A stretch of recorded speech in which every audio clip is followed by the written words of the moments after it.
Welcome to the Arts to Hearts podcast, a show where we take a peek into the hearts and lives of our favorite artists. From running a creative business and practice to mindset, we talk about everything that goes behind into making a life and a career that you adore as an artist. Think of this as your happy hour with your favorite artist in your studio. Hear them share the messy and the wonderful side of creating and living a creative, heartfelt life within and outside our studios. As you tune in, be ready to be inspired and encouraged. I'm your host, Charuka Arora, an artist, designer, entrepreneur, and founder of Arts to Hearts project. Thank you so much for being here. Let's jump right in.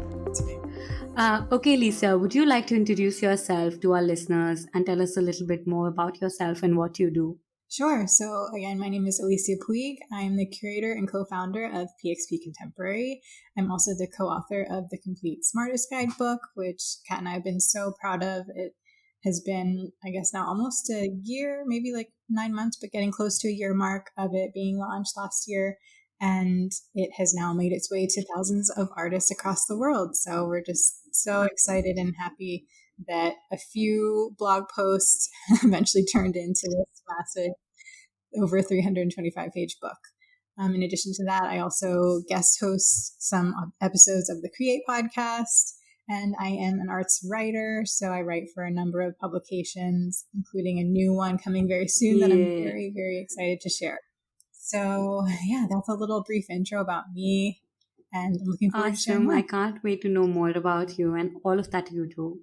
But before we go into the episode where we learn more about all that you've done and everything that you're doing now, I wanted to start over and begin from the beginning, knowing more about where were you born, how was your childhood, and how did you get into the arts actually? Sure. So I was born in Michigan in a small town outside of Ann Arbor. That's where both of my parents went to school. They went to U of M, and that's where they met. And but I only stayed there about 2 years. We ended up moving around a lot growing up because of my mother's job. Not a military family, but from that, I was always interested in arts as a kid. I was very crafty. I like to say that, or I like to share that in Girl Scouts, I got every single art patch. So it was just something that I knew I was interested in from the very beginning. And so I was always that kid that for Christmas got the set of, 100 crayons and what have you. But from that, I guess I was also very lucky that my parents supported me being that art kid. I really grew up mostly with my mom. My dad passed away when I was 12, and she was always very supportive of my interest, even though that was not something that she knew a lot about. Eventually, during my high school years, she even joined the board of a local arts organization so I could learn more about it. So, I mean, that's, yeah. So it was great that she went out of her way to make it, kind of a second passion of hers. But beyond that, I really kind of started realizing that I was going to take it more seriously as a career in high school. I had an amazing art teacher, Mr. Hieronymus, who was incredibly supportive of this very shy and awkward teenage girl who showed up in his class as a freshman and did not leave until her senior year. And he helped me to not only learn about, drawing and painting and color theory and things like that, but also about how to put together my very first portfolio that I could send off to the colleges that I wanted to go to. So I got into a number of schools, and eventually I started out in graphic design at Penn State, but I quickly realized that was just not my passion. I value the experience. It taught me a lot, but transferred over to Kutztown, which is where I connected with Kat to study fine arts. So I had a fine arts undergrad degree in both painting and printmaking. And during that time, though, I was such a person interested in learning about all the avenues I could eventually take in the arts. So I was interning a lot, which was kind of crazy. I think I ended up doing 8 different internships, which I don't necessarily recommend. It was crazy. I was taking, 6 classes and interning and having a job on the side, which was intense, but eventually it taught me what I liked and what I didn't. And that was that I liked working in galleries. So if anyone has heard different interviews with me and Kat, I always talk about how she was managing the off-campus gallery and I was managing the on-campus gallery. And doing that taught me that I just really enjoyed putting together shows and helping artists, usually my peers, put together their first shows and helping them coordinate, where to put the different works and how to engage people in the opening and even like helping them sell things. So that was my very first kind of official foray into gallery work. And from there, I just ended up continuing to build off of that. I continued interning. I went on to get my master's in art history in Philadelphia at Temple. And from one of the internships that I did, I got my first full-time gallery job just 2 weeks out of grad school. So, I started right away around working. And I haven't stopped since. So, yeah, it's been amazing. We are so grateful for that you've done all of that you've done and everything that you're going to do from here. And we are also grateful for that. And that's like, this is such an interesting turn, because you thought you wanted to be an artist and you were always the creative kid, especially a lot of times when we are creative, one of the most obvious careers that people would tell you is you could be an artist, you could be a designer, you could pursue arts, design, or something like that. But very, very seldom people will tell you, oh, you could be someone, like you could be a gallery owner, or you could be in the business of arts. If you're creative, you can also be a part of the business of arts. Did you always see yourself when you were young? First, my question is that how often were you going to galleries or museums when you were young? Fairly often. My mom does enjoy the arts, and so we would go to, the theater, and we would go to museums nearby. Galleries, not so much. That was later on. I think I was probably introduced to the gallery world when I started interning in them, more so than before that. Yeah. But definitely museums. We would go to museums pretty regularly, I would say. Yeah. And did you always think that you would become an artist? Yes and no. Like I said, I definitely had that creative bug from the beginning, and so that was always a part of me. But I don't know if I saw myself as an artist forever.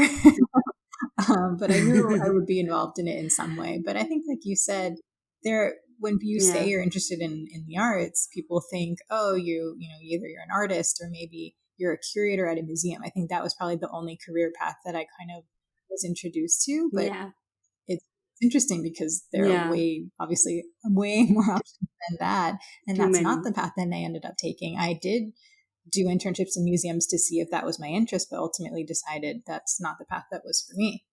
Yeah, because I think there are a lot of conventional things that are, of course, mainstream, that are popular, that people know exist. There's a huge difference for us here, even in India. If there's a creative child, very few people would say that you'd become an artist, because it's a really rare profession here, still in the spotlight, where it does not feel like it pays you well, or where you can make money with and have a living by. But they'll tell you, okay, you can be you could do graphic design, or you could do something more practical. Thinking of being a gallery owner or selling, being in the business of arts, is even more far away. Yes. My next question to you is, when you decided that you did your MFA and then you transitioned into the world of, let's say, curation and being in the gallery world, how hard was that decision for you? Because when, let's say for me, when I did fashion design and working in the fashion, when I realized that I did not want to do that and I wanted to transition into the arts, it was a little hard call for me, because I felt like I always thought that I would be doing this. But after doing, I realized, okay, this is not that. This isn't what I thought it would be. And I need to get over it and I need to move forward. But I took a long time to accept that fact. How was it for you? Like, were you like it was a natural transition, or did you struggle through this transition mentally? That's interesting. I don't know if anyone's asked me that question. So, okay, let's go back. I think I remember very distinctly, I actually looked into MFA programs for art, and I've even went so far as to go to New York. I did a big trip where I visited the open studios of 4 different MFA programs, and just walking around there, I had this feeling of, I don't fit in. I don't belong here, because the work that they were all doing was so different from what I did. Now, this is not to say that there's nothing wrong with MFA programs. They're great for people that, that's their path and that's, what they want to do. And it's also so interesting because it could have just been very easily that I just picked the wrong 4 programs to go visit. I had Yeah. different schools, I would be on a completely different path. But those 4 programs that I went to, like I said, the work was just so different. I felt younger. I mean, I was coming right out of undergrad, and usually people going into an MFA program are, a few years later than that, like they take in between and then go back. So I just felt like I was so different. And I realized, this is probably not what I want to do. Now, do I think that I had a struggle with not wanting to go for art anymore? I don't know. I think I was so excited about, at the same time, I was also taking my art history classes because they were trying to do an art history minor. They were trying to get that approved. And so I thought, let me just do this just in case that gets approved before I graduate. And I just started falling in love with art history and with the idea of working in galleries and curating. And so I think that kind of, if there was any struggle there or sadness, I think that numbed the pain enough, just being so excited about these new prospects. Love that idea. That it wasn't something I was very disappointed by. And also in the first year of my grad school days, I was still making art. I mean, I was doing printmaking on my kitchen table, and I was still trying to exhibit. And I mean, eventually I didn't have the time to do that as much anymore, but I think I knew that I could always do it on the side and do it for myself if I wanted to continue to make my art. And I also just kind of needed some time to really find my voice and find what I wanted to say with my own work anyway. So ultimately, no, I think, like I said, I loved the prospect of working in galleries and the business side and everything else a lot, and enough to... You found your calling. Yeah. Although, to be fair, like in the past year, I've actually gotten back into painting a little bit. I'm not ready to share anything. Really? Yeah, I do still do some things here on the side. You need to show us all of that. I did not know that here. I think in fact, I was about to ask this question that, are you making for yourself anymore? But that's really nice to know. I think it's because of the whole quarantine for the past 1.5 year, a lot of people have either gone back into their practices or have started their practices and just gone over the fears or whatever. Yeah. Well, I mean, I did this mural in my office, so that's one thing I did. I've seen this. I saw this in your stories. Yeah. So that was one thing that I started last year, and I ended up doing a mural with my husband out in near the volcano where my brother-in-law and his fiance live, and yeah, just been painting some small things here on the side too. So Okay, amazing. Okay, so my next question to you. You worked as an artist. You know what it feels to be an artist, the mindset of an artist. What is your creative process now that you know like the side of making art, and now working with artists for your gallery and for even writing and all of those things that you do? Yeah, so I think, or I like to think that it gives me a better perspective because I do come from that background of knowing what it's like to be a creative and to make your own work. I try and commiserate and really come from this place of understanding and try to be really genuine and authentic when I'm presenting their work, whether that is in the gallery or when I'm interviewing artists for the different publications and blogs that I write for. I don't know how I would describe a creative process. I mean, it's really just a lot about talking back and forth with them and getting their feelings and making sure that I'm presenting them accurately. It's mostly just that collaborative effort. I always try and make sure that any way that I'm sharing their work is a way that they're happy with, and that's kind of the the encompassing idea behind it. I love that. Yeah. I love that.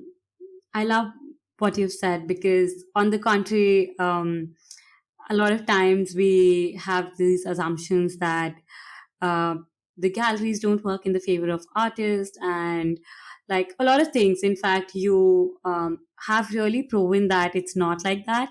You and Kat have always really put together a lot of effort in uplifting other artists and representing their work and supporting them in any way that you can, and that's extremely inspiring of you.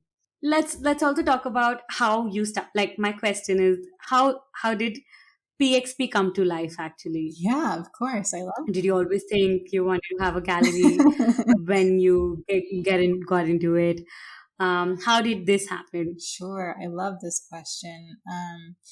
I did not necessarily think that I would have my own gallery. In fact, for a long time, I didn't. And I kind of actually actively rejected the idea because I worked for a number of galleries that I just didn't see that model working for me in a number of ways.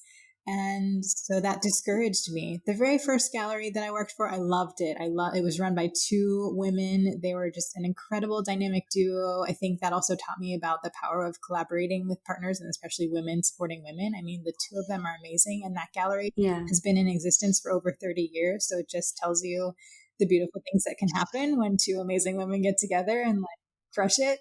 So that from that experience, I was inspired by, gallery work. But after that, unfortunately, I had a couple experiences working in galleries that were just not quite the same. And so even though people would ask me, because as you work in a gallery, you start to learn about selling and meeting collectors and showing artists and training your eye to find certain, artists to work with and building your eye as a curator.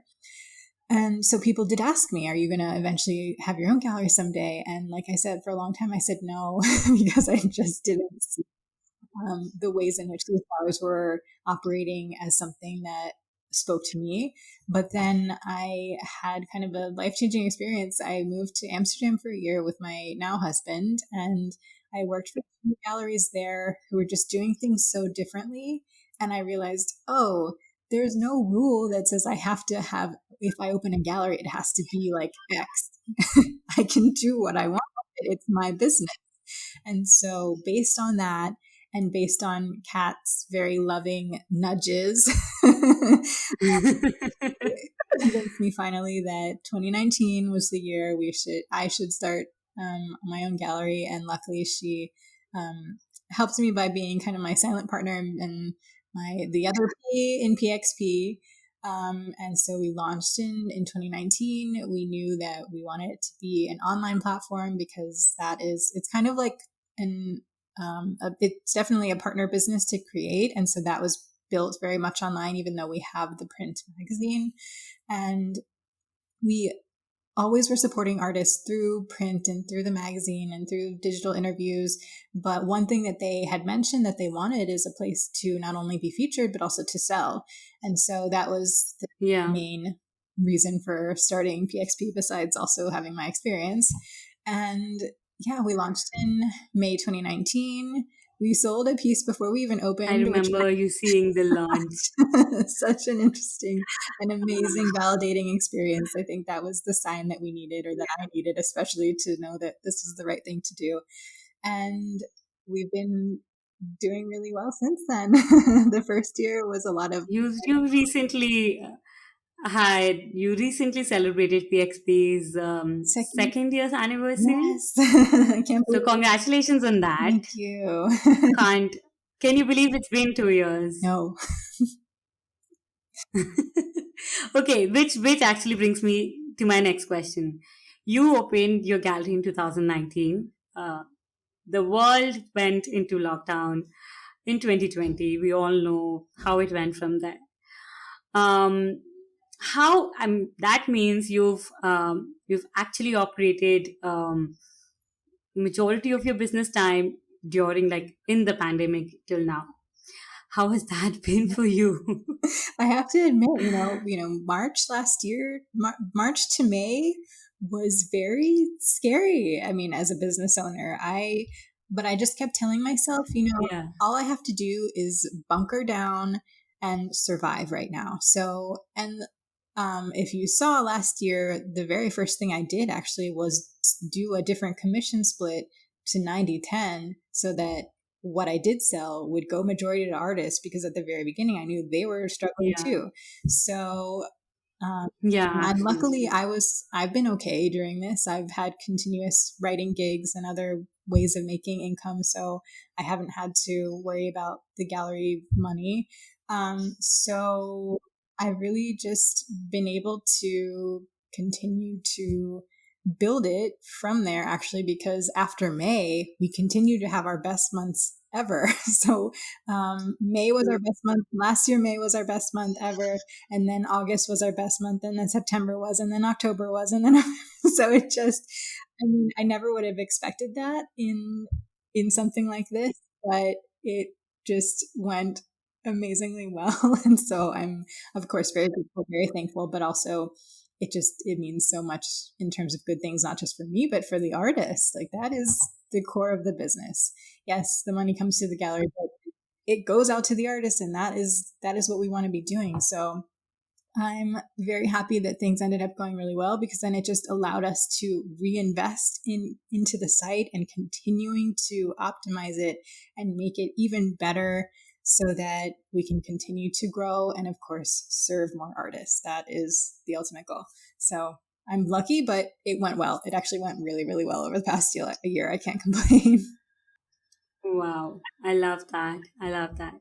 In fact, and that's a lot. Like, a lot of people have had similar experiences. I think when the pandemic hit, I think um, I started selling a lot internationally, and I wasn't.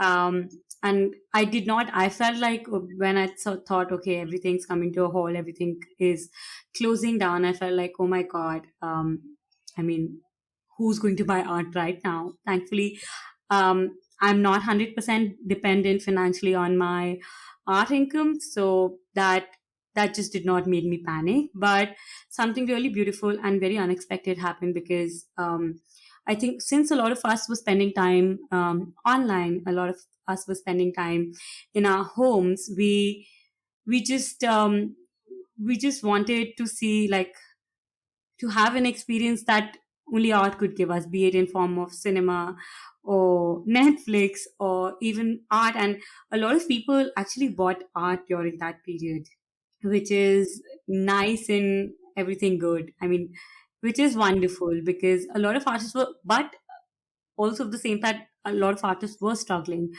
A lot of artists were struggling for even basic incomes, which is heartbreaking, but which is true also. Yeah, I mean, it was a difficult time, but I guess on the flip side, it's great that some artists really just saw their careers take off, and especially ones who wanted to be making more time for their art were able to transition into art full time. So, I mean, it was so cool to see that happening. Okay. Um, Another thing that's very interesting about all of the work that you do, in one way or the other, you've done a lot for people who are coming into the arts, the emerging artists, and of course, this is not an unknown fact that you're very community centric, and collaborations, like how community and collaborations are also a very big part of your own practice. How has that shaped your viewpoint and your way of working, and how do you see that in your own practice as a curator or as a gallery owner? Yeah, I like this question because it is kind of the antithesis of this idea of like the soul genius. It's interesting to read about people like that, but ultimately you have to realize that anyone who's made it anywhere has done so because of the help of tons of other people. I mean, yes, there are people that are brilliant and they have great ideas and they are really savvy at business or whatever kind of talent it is. But again, you don't get anywhere without the help of other people. So that's why for me, community and collaborations are so important. That said, I think the term collaboration is thrown around just way too much. And you to do this in a way that's smart. You know, people say let's collaborate all the time, and I really those are my two most hated words in the business speak language, because that's just an easy way of saying, yeah, I would like to work with you without actually saying anything concrete. Like, want to collaborate with someone, have an idea, pitch them with something. Like, I don't dislike working with people. I love it. And especially a collaboration where it really works on both sides. That's the best kind of thing for me. Although I am happy to help people where it's mostly, me supporting them. That's fine too.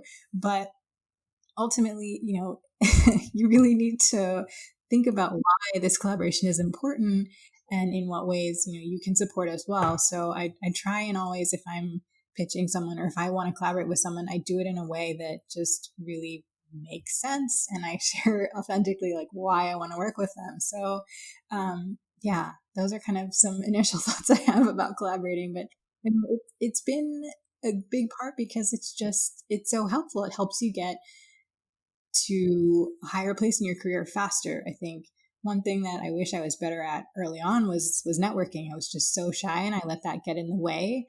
And luckily there were people who helped really kind of get me out of that. But and I think even though I was shy, I knew enough to learn to just turn it on in instances where I really needed to.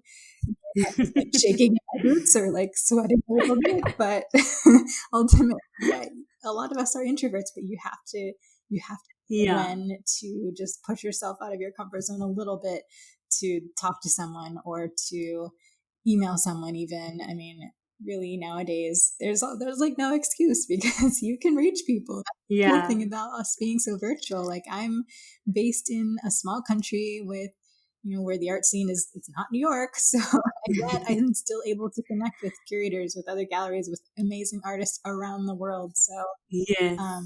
build your community, find your people, and make the career you want to have. That's kind of it. Love that. Love that.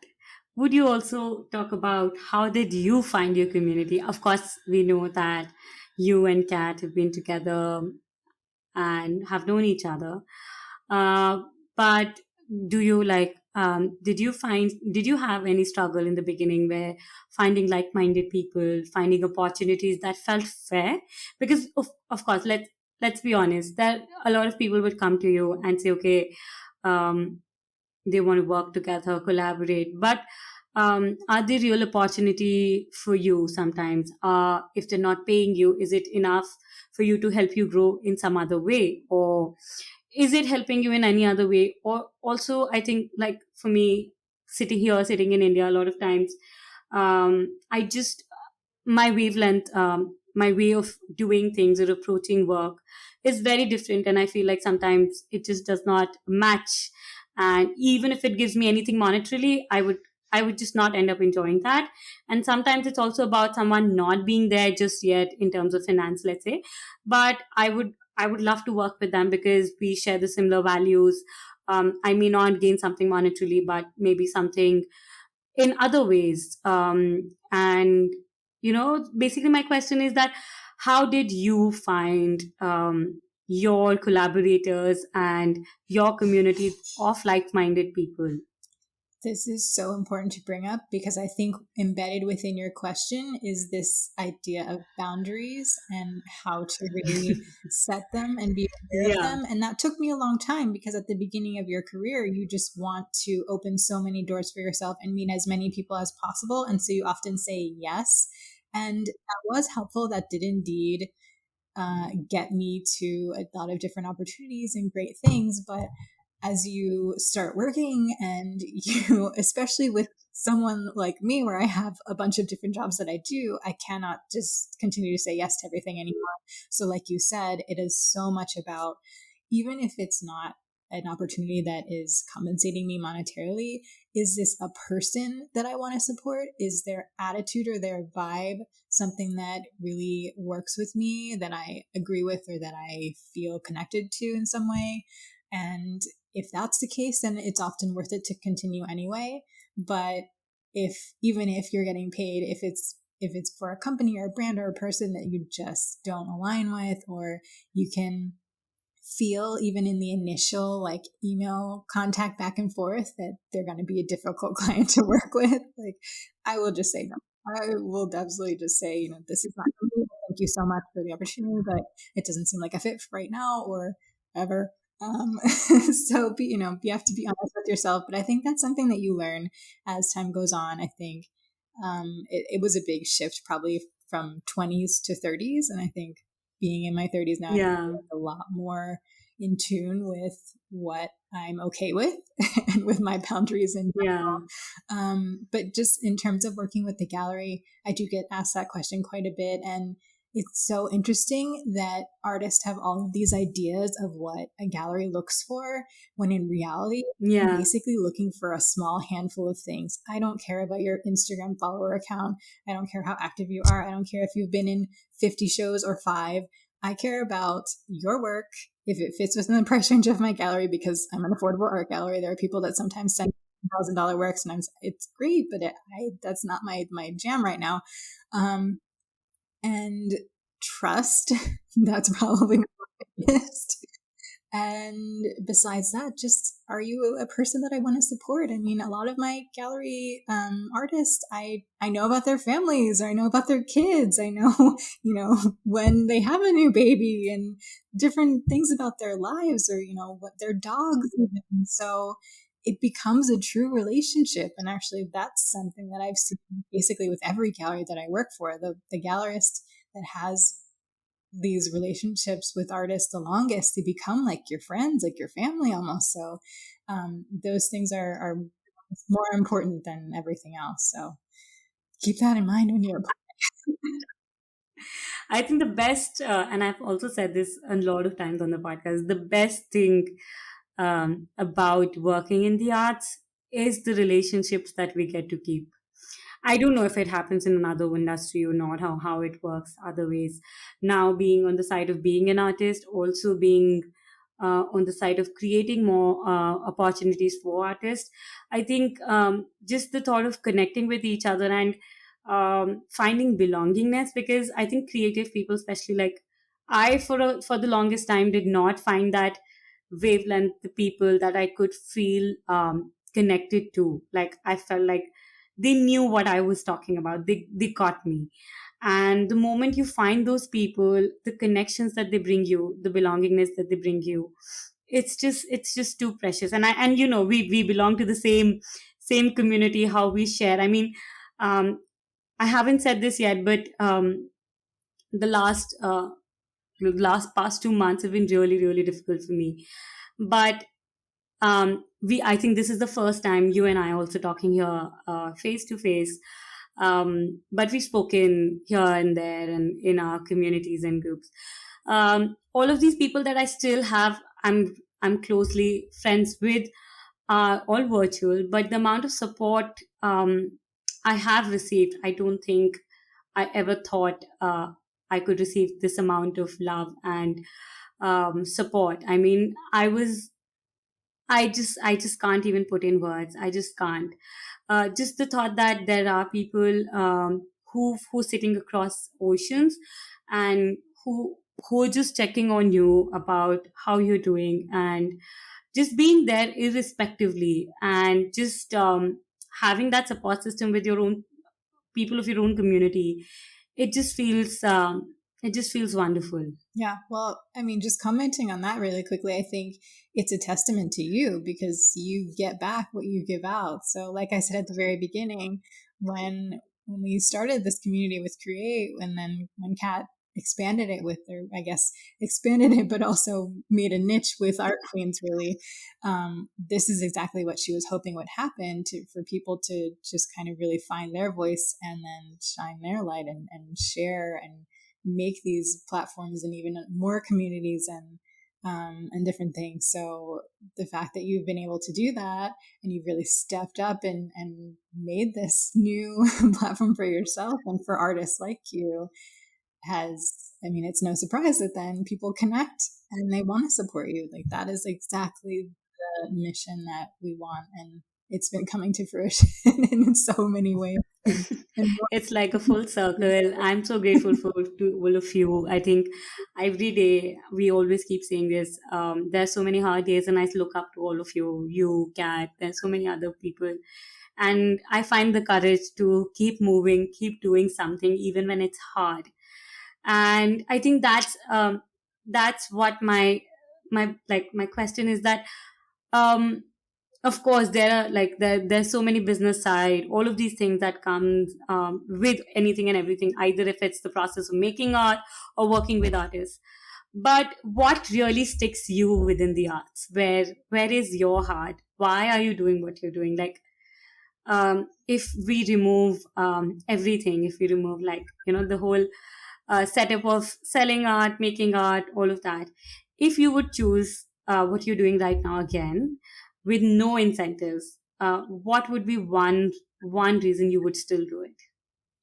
I would definitely still be in the arts no matter what. And I think I've kind of been asked a similar version of this question before. And so my response is going to be the same. It's supporting artists. That is at the core of my, not just my business, but my being. And maybe it sounds Yeah. cliche to say that, but it really truly is. No.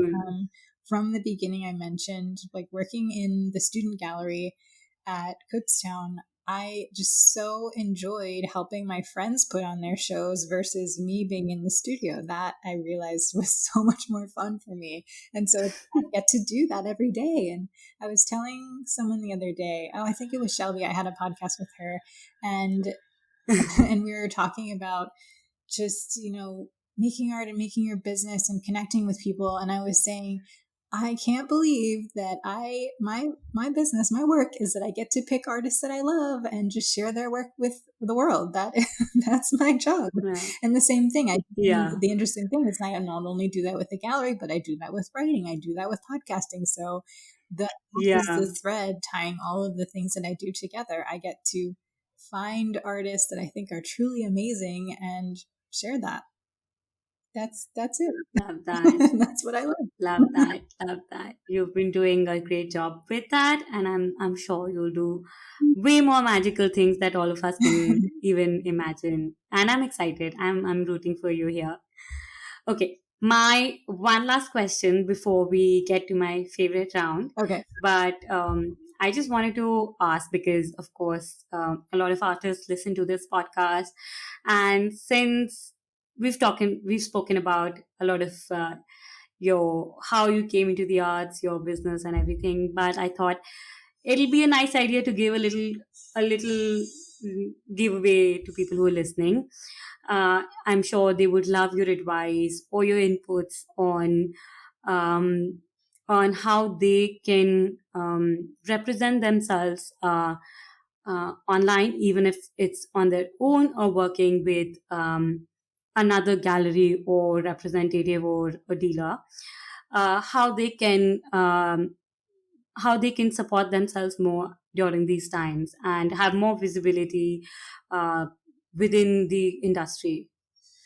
Sure. So I will try and think of a couple practical things and a couple mindset things because usually I go just straight practical, but I think the biggest hurdle is actually just kind of setting the intention of putting yourself out there and not being worried about the rejection or about judgment. I mean, unfortunately, yes, there's, trolls and different things like that that are not so great, and there's some negativity there. But generally speaking, people are going to be really supportive. And if you just focus on finding your niche and tuning out the noise of everyone else, you'll really, as you even said, building your own platform, you find these people that you make such genuine, deep connections with, and it really helps you just forget about the rest. So I'll start with that above everything. Put yourself out there, one, and don't wait for opportunities to come to you. I feel like that is my broken record saying of forever, but it's so true. I mean, I've had so many things happen because I just asked for them, or I pitched them, or I reached out to someone. So please be proactive as you can, as proactive as you can. And then practical things. I mean, there's so much you can do these days. I mean, you can build your own following on social media. And yes, Instagram is a big platform, but I want to shout out, I've actually been working a lot on my Pinterest and LinkedIn this year, and that has been doing well. So don't forget about other platforms. Yes, again, Instagram is great, and without it, I would not have the kind of business I do today. But that said, I mean, yeah, there are people doing amazing on TikTok. There are amazing people doing great things on Facebook. So just try and think of other alternative ways of spreading your network out across platforms so that you're not focusing on one thing. Always have a great website. As a writer, I'll just make this note. Please have your bio and statement, because I love reading those, and it really helps me decide if an artist is right for a certain publication. And when I have to dig for that, I can't find one. It's just frustrating. So just basically, have a way to contact you, have your bio statement, have great images of your work, whether that is, these beautiful kind of gallery images of just the artwork, or in context. That's also beautiful for collectors to see. If you can, invest in something like SEO or someone to help you just really finesse your site so that you can start driving traffic to it on your own. And then forget about email marketing. That is key. People will buy from you. So, and don't be afraid of emailing people too often, or having your... Yeah, that is something a lot of us have in mind. No. I'm glad that Kat invited me back for an Art Queen session on email marketing, because that is such a topic that I love, and people need to do more. I still have to catch on to that one. Yeah, those are a few things that are more practical. Amazing. Thank you so much. These are some really actionable and lovely tips, and I'm sure I'm going to re-listen to all of these and implement them, and I'm sure all of our listeners who are listening would love them. I want to say a big thank you for being so honest and so supportive. Now comes my favorite part of the podcast, and I am really excited. It's a very simple rapid fire. I'm going to ask you a couple of questions. These are very basic questions, something I just feel like we're always an extension of who we are. Our work is an extension of who we are, and it's just a little way to know you better.